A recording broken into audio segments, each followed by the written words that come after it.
ಒಂದು ಕಾಲದಲ್ಲಿ ಶಿಕ್ಷಣ ಭೀಷ್ಮ ಎಂದೇ ಪ್ರಖ್ಯಾತಿಯಾಗಿ ಸಿವಿವಿ ಸಂಸ್ಥೆಯ ಹೆಸರಿನಲ್ಲಿ ಹಲವಾರು ವಿದ್ಯಾಸಂಸ್ಥೆಗಳನ್ನು ಕಟ್ಟಿ ಬಡ ವಿದ್ಯಾರ್ಥಿಗಳ ಬೆಳಕಿಗೆ ಆಶಾಕಿರಣರಾದ ದಿವಂಗತ ಮಾಜಿ ಶಾಸಕ ಸಿವಿ ವೆಂಕಟರಾಯಪ್ಪನವರ 30ನೇ ದತ್ತಿ ದಿನಾಚರಣೆ ಮತ್ತು 111ನೇ ಸಿವಿ ವೆಂಕಟರಾಯಪ್ಪನವರ ಜಯಂತಿಯನ್ನ ಸಿವಿ ಕ್ಯಾಂಪಸ್ನಲ್ಲಿ ಅದ್ದೂರಿಯಾಗಿ ನೆರವೇರಿಸಲಾಯಿತು. ಕೆವಿ ಶಿಕ್ಷಣ ಸಂಸ್ಥೆಗಳು ಅಂದ್ರೇನೆ ಸೇವೆ. ಕೆವಿ ಶಿಕ್ಷಣ ಸಂಸ್ಥೆಗಳು ಅಂದ್ರೇನೆ ಶಿಕ್ಷಣ ಮಾತ್ರವಲ್ಲದೆ ಸಮಾಜಮುಖಿ ಕಾರ್ಯಗಳಲ್ಲೂ ಸಹ ಮೊದಲು ಎಂಬುದನ್ನ ಇದೀಗ ತೋರಿಸಿಕೊಟ್ಟಿದೆ. ಇನ್ನು ಬೃಹತ್ ರಕ್ತದಾನ ಶಿಬಿರದ ಮೂಲಕ 4237 ಯೂನಿಟ್ ರಕ್ತ ಸಂಗ್ರಹಣೆ ಮೂಲಕ ಗಿನ್ನೆಸ್ ದಾಖಲೆ ಮಾಡಿದೆ. ದತ್ತಿ ದಿನಾಚರಣೆ ಅಂಗವಾಗಿ ಸತತ 1 ತಿಂಗಳಿನಿಂದ ನಡೆಯುತ್ತಿದ್ದ ಸಾಂಸ್ಕೃತಿಕ ಕಾರ್ಯಕ್ರಮಗಳು ಕ್ರೀಡೆಗಳಿಗೆ ಇದೀಗ ತೆರೆ ಬಿದ್ದಿದ್ದು 111ನೇ ಸಿವಿ ವೆಂಕಟರಾಯಪ್ಪನವರ ಜಯಂತಿ ಅದ್ದೂರಿಯಾಗಿ ನಡೆಯಿತು. ಸಿವಿ ದತ್ತಿ ಅಧ್ಯಕ್ಷ ನವೀನ್ ಕಿರಣ್ ಅವರು ಬೆಳಗ್ಗೆಯಿಂದಲೇ ಜಿಲ್ಲಾಸ್ಪತ್ರೆಯಲ್ಲಿನ ಒಳರೋಗಿಗಳಿಗೆ ಹಣ್ಣು ಹಂಪಲು ಬ್ರೆಡ್ ವಿತರಣೆ ಮಾಡಿದ ನಂತರ ಸಿವಿ ವೆಂಕಟರಾಯಪ್ಪ ಮತ್ತು ಅವರ ಧರ್ಮಪತ್ನಿ ಸಮಾಧಿಗೆ ವಿಶೇಷ ಪುಷ್ಪ ನಮನ ಸಲ್ಲಿಸಿ ಸಾರ್ವಜನಿಕರಿಗೆ ನೋಡಲು ಅವಕಾಶ ಮಾಡಿಕೊಟ್ಟರು.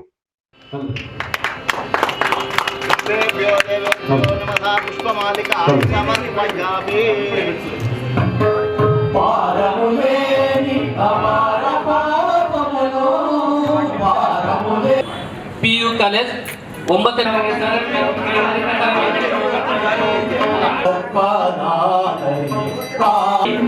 ಶಿಕ್ಷಣ ಮಹಾವಿದ್ಯಾಲಯ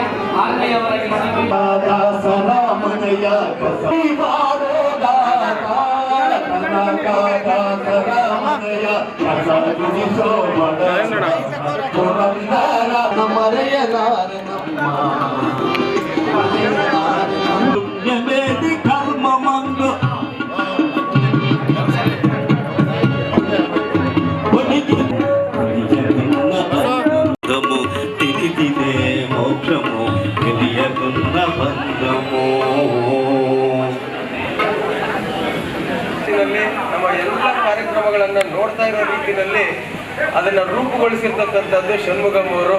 ಅವರಿಗೆ ಎಲ್ಲರ ಪರವಾಗಿ ಧನ್ಯವಾದ ಅರ್ಪಿಸ್ತೇನೆ.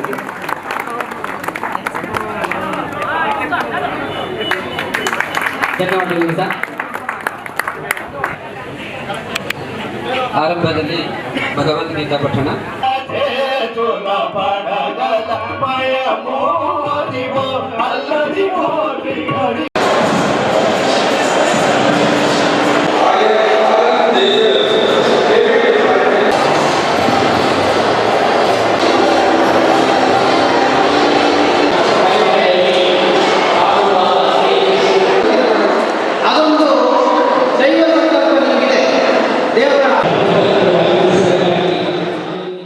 ಇನ್ನು ಸಿವಿ ವೆಂಕಟರಾಯಪ್ಪನವರ 30ನೇ ದತ್ತಿ ದಿನಾಚರಣೆ ಮತ್ತು 111ನೇ ಜಯಂತಿ ಅಂಗವಾಗಿ ಸಿವಿ ಕ್ಯಾಂಪಸ್ ಒಳ ಕ್ರೀಡಾಂಗಣದ ವೇದಿಕೆ ಕಾರ್ಯಕ್ರಮಕ್ಕೆ ಚಾಲನೆ ನೀಡಲಾಯಿತು.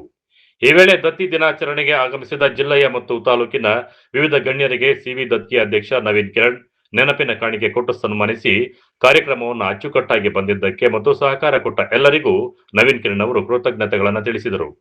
11ನೇ ಸಿವಿವಿ ಜಯಂತಿ ಮತ್ತು 30ನೇ ದತ್ತಿ ದಿನಾಚರಣೆ ಕಳೆದ 1 ತಿಂಗಳಿನಿಂದ ಅನೇಕ ಕಾರ್ಯಕ್ರಮಗಳನ್ನು ಹಮ್ಮಿಕೊಂಡಿದ್ದು, ಕ್ರೀಡಾಕೂಟ, ಸಾಂಸ್ಕೃತಿಕ ಸ್ಪರ್ಧೆಗಳು, ಸಿವಿವಿರವರ ಬಗ್ಗೆ ಪ್ರಬಂಧ ಬರೀತಕ್ಕಂಥ ಸ್ಪರ್ಧೆ ಮತ್ತು ನಮ್ಮ ಸಂಸ್ಥೆಗಳ ದತ್ತಿ ದಿನಾಚರಣೆ ಕಾರ್ಯಕ್ರಮಗಳಲ್ಲಿ ಅತ್ಯಂತ ಮಹತ್ವವನ್ನು ಪಡ್ಕೊಂಡಿರ್ತಕ್ಕಂತಹ ರಕ್ತದಾನ ಶಿಬಿರ 4237 ಯೂನಿಟ್ಗಳು.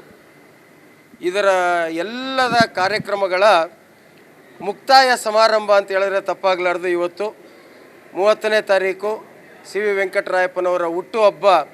ಮೊದಲಿಗೆ ಬೆಳಗ್ಗೆ 7 ಗಂಟೆಗೆ ಎಲ್ಲ ಸರ್ಕಾರಿ ಮತ್ತು ಖಾಸಗಿ ಆಸ್ಪತ್ರೆಗಳಲ್ಲಿರ್ತಕ್ಕಂಥ ರೋಗಿಗಳಿಗೆ ಹಣ್ಣು ಹಂಪಲನ್ನು ವಿತರಣೆ ಮಾಡ್ತಕ್ಕಂಥದ್ರಿಂದ ಪ್ರಾರಂಭವಾಗಿ ನಂತರ ಗಣೇಶನ ದೇವಸ್ಥಾನದಲ್ಲಿ ಪೂಜೆಯನ್ನು ನೆರವೇರಿಸಿ ಅವರ ಪುಣ್ಯಸ್ಥಳ, ಈ ಬಾರಿ ಅದಕ್ಕೆ ನಾವು ಸ್ಮೃತಿ ಕುಟೀರ ಅಂತ ಹೆಸರನ್ನು ನಾಮಕರಣ ಮಾಡಿದ್ದೇವೆ.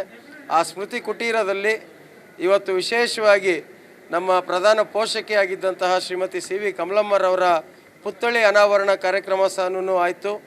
ವಿಶೇಷ ಅಲಂಕಾರವನ್ನು ಇವತ್ತು ಅವರ ಸ್ಮೃತಿ ಕುಟೀರದ ಬಳಿ ಎಲ್ಲ ಸಿಬ್ಬಂದಿ ವರ್ಗದವರು, ಸಂಸ್ಥೆಗಳು, ಅವರ ಹಿತೈಷಿಗಳು, ಅಭಿಮಾನಿಗಳು ಅವರಿಗೆ ಮಾಲಾರ್ಪಣೆ ಮಾಡುವುದರ ಮುಖಾಂತರ ಅವರ ಸ್ಮೃತಿ ಕುಟೀರದಲ್ಲಿ ಅವರಿಗೆ ನಮನವನ್ನು ಸಲ್ಲಿಸಿ ಈಗ ವೇದಿಕೆ ಕಾರ್ಯಕ್ರಮದಲ್ಲಿ ನಮ್ಮ ಜಿಲ್ಲೆಯಾದ್ಯಂತ ಅತ್ಯಂತ ಸಾಧಕರು ಎಂಬತಕ್ಕಂತಹ 10 ಜನರನ್ನು ಗುರುತಿಸಿ ಅವರಿಗೆ ಸನ್ಮಾನ ಮಾಡ್ತಕ್ಕಂಥದ್ದಾಗ್ಬೋದು.